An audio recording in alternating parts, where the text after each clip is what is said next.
नमस्कार दोस्तों, एक बार फिर से आपका स्वागत है आपके अपने ही चैनल एड्यू एरा में। लास्ट क्लासेस में हम लोगों ने ब्रह्मांड, सौरमंडल, ग्रहों के बारे में चर्चा की थी। आज का जो हमारा टॉपिक है वो है तारे तथा तारामंडल। देखिए, अगर हम बात करें कि जो तारामंडल होता है क्या होता है, तो जो हमारा आकाश है उस आकाश में तारे जो होते हैं वो एक निश्चित सीमा में व्यवस्थित रहते हैं और इनकी जो आकृति होती है, जो पैटर्न होता है वो भी निश्चित होता है। ठीक है, और ये निश्चित क्षेत्र में व्यवस्थित रहते हैं। ये जो समूह होता है यही कहलाता है तारामंडल। ठीक है, तो हम लोग इसके बारे में आज चर्चा कर रहे हैं।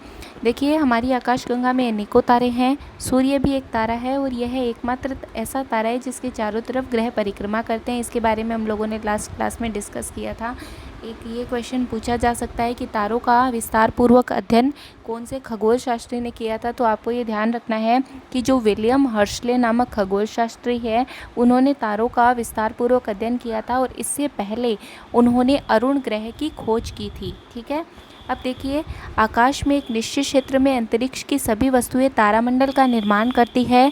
जो तारामंडल होता है, हम लोगों ने अभी डिस्कस ही किया था कि तारों का समूह होता है जो कि एक निश्चित क्षेत्र में व्यवस्थित रहते हैं और एक निश्चित पैटर्न में व्यवस्थित रहते हैं ये। ठीक है, हमारे आकाश की बात करें तो ये माना गया है कि आकाश में कुल 88 तारामंडल है, जिनमें से प्रत्येक की निश्चित सीमा होती है और जो वैज्ञानिक होते हैं वो तारों के महत्व को पार्थिवेतर सूचना खोज कार्यक्रम जो होते हैं उनके द्वारा बताते हैं। ये क्वेश्चन पूछा जा सकता है कि पार्थिवेतर सूचना ग्रह कार्यक्रम किसके बारे में बताता है, तो आपको ध्यान रखना है कि यह कार्यक्रम तारों के महत्व के बारे में बताता है। अब देखिए, तारामंडल यानी तारों का मंडल। ठीक है, तो सबसे कॉमन जो हम लोग पढ़ते हैं वो पढ़ते हैं सप्तऋषि तारामंडल, जो कि 7 तारों का समूह होता है और ये क्वेश्चन मार्क की आकृति का होता है। और अगर हम लोग इस साइन को आगे की तरफ बढ़ाए तो आगे जाके ये ध्रुव तारे से मिलता है और जो ध्रुव तारा होता है वो दिशा का बोध करवाता है, उत्तर दिशा का बोध करवाता है ध्रुव तारा। इसी टाइप से जो सूर्य होता है उसको भी एक तारा माना गया है। अगर हम बात करें सूर्योदय की, तो सूर्योदय के समय सूर्य जो है वो पूर्व दिशा का ज्ञान करवाता है और सूर्यास्त के समय जो सूर्य है वो पश्चिम दिशा का ज्ञान करवाता है। सप्तऋषि जो तारामंडल है उसके अलग और नाम भी है, जो है बिग डिपर, ग्रेट बियर और अर्सा मेजर। ठीक है, अब सप्तऋषि की तरह ही हमारे पास और भी तारामंडल है, जिस फॉर एग्जांपल हम लोग नाम पढ़ सकते हैं, जैसे मृग हो गया, ओरियन हो गया, वृष हो गया आदि। नेक्स्ट हम डिस्कस करेंगे क्षुद्र ग्रह। अब देखिए, एक बात इंपॉर्टेंट आपको याद रखनी है कि जो क्षुद्र ग्रह होते हैं उनका एक और नाम होता है अवांतर ग्रह। क्षुद्र ग्रहों को ही अवांतर ग्रह के नाम से जाना जाता है। अब देखिए, क्षुद्र ग्रह कहाँ स्थित होते हैं, तो जैसा कि हम लोगों ने ग्रह में पढ़ा था लास्ट क्लासेस में कि 8 ग्रह होते हैं जिन्हें 2 भागों में बांटा गया है, पार्थिव ग्रह और जोवियन ग्रह। तो देखिए, पार्थिव ग्रह और जोवियन ग्रह जो होते हैं उनके बीच का जो स्पेस होता है वो बहुत ज़्यादा होता है और वहाँ जो होते हैं वहाँ ये क्षुद्र ग्रह स्थित रहते हैं। हम लोग ऐसे भी कह सकते हैं कि जो मंगल ग्रह है और जो बृहस्पति ग्रह है उसके बीच में क्षुद्र ग्रह व्यवस्थित रहते हैं। अब देखिए, जो क्षुद्र ग्रह होते हैं वो उनकी आकृति बड़ी भी होती है और छोटी भी होती है।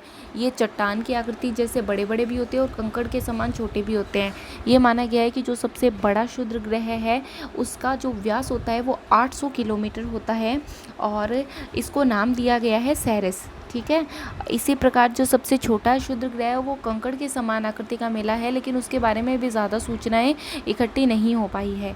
अब जो जापान है वो इटोकावा एक क्षुद्र ग्रह है, उस क्षुद्र ग्रह की मिट्टी लाने में सक्सेसफुल हुआ है और ये कार्य उन्होंने हायाबुसा अंतरिक्ष यान की हेल्प से किया है। तो ये क्वेश्चन रीट के एग्ज़ाम में पूछा जा सकता है। ठीक है, अगर कोई क्षुद्र ग्रह पृथ्वी से टकराता है तो जो पृथ्वी है उस पर स्थितियाँ गंभीर हो जाती है, जिससे प्राण और संपत्ति दोनों का ही यानी जान माल की हानि होती है। अगर कोई क्षुद्र ग्रह पृथ्वी से टकराएगा तो वहाँ पे एक गड्ढे का निर्माण हो जाएगा। इस गड्ढे को ही क्रेटर के नाम से जाना जाता है। महाराष्ट्र में बहुत टाइम पहले एक क्षुद्र ग्रह टकराया था जिससे वहाँ पे एक क्रेटर का निर्माण हो गया था। इस क्रेटर को लोनार झील के रूप में बदल दिया गया है। क्षुद्र ग्रह जो होते हैं वो पृथ्वी पर जब टकराते हैं तो टकराने से वहाँ कई कारक प्रभावित होते हैं और मोस्टली वो सारे कारक जो होते हैं अपर्दन के कारक होते हैं। मतलब लाभ कुछ नहीं होता, हानि ही होती है। ये अपर्दन के कारक जैसे हो गया वायु को प्रभावित करते हैं, स्थल और भूगर्भीय तरंगों को प्रभावित करते हैं आदि।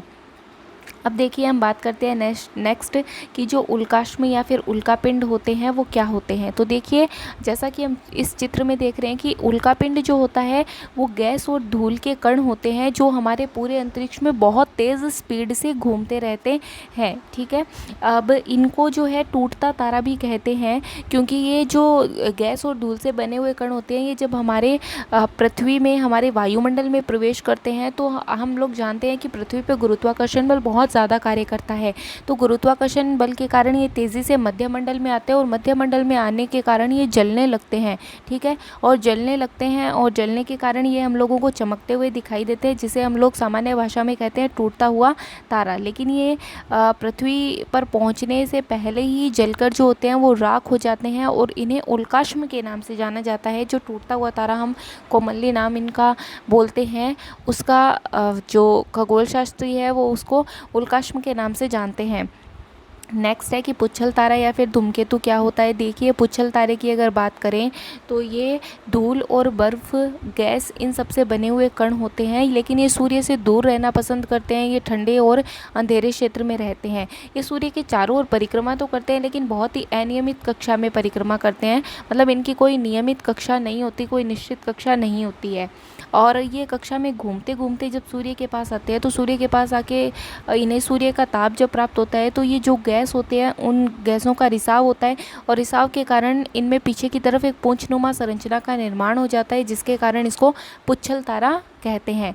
अगर हम इस पूरी संरचना की बात करें तो वो जो पुच्छल तारा है इसका शीर्ष जो है वो कोमा नाम से जाना जाता है और ये जो पूंछ का निर्माण होता है काफ़ी देर बाद, मतलब जब सूर्य के पास आएगा और गर्मी के कारण गैस का रिसाव होगा तब ये इसके पूंछ का निर्माण होगा। ठीक है, और जो ये धूमकेतु है ये एक निश्चित समय के अंतराल के बाद में दिखाई देते हैं, बहुत वर्षों के बाद दिखाई देते हैं। जैसे फॉर एग्जांपल एक धूमकेतु है हेली धूमकेतु, वो हर 76 साल बाद दिखाई देता है। अभी लास्ट टाइम ये दिखा था 1986 में और इसको देखने वाले जो प्रथम व्यक्ति थे वो एडमंड हेली माने गए हैं। ठीक है, जो पुच्छल तारा है वो बहुत लंबी अवधि में ही दिखाई देते हैं, आसानी से दिखाई नहीं देते हैं ये।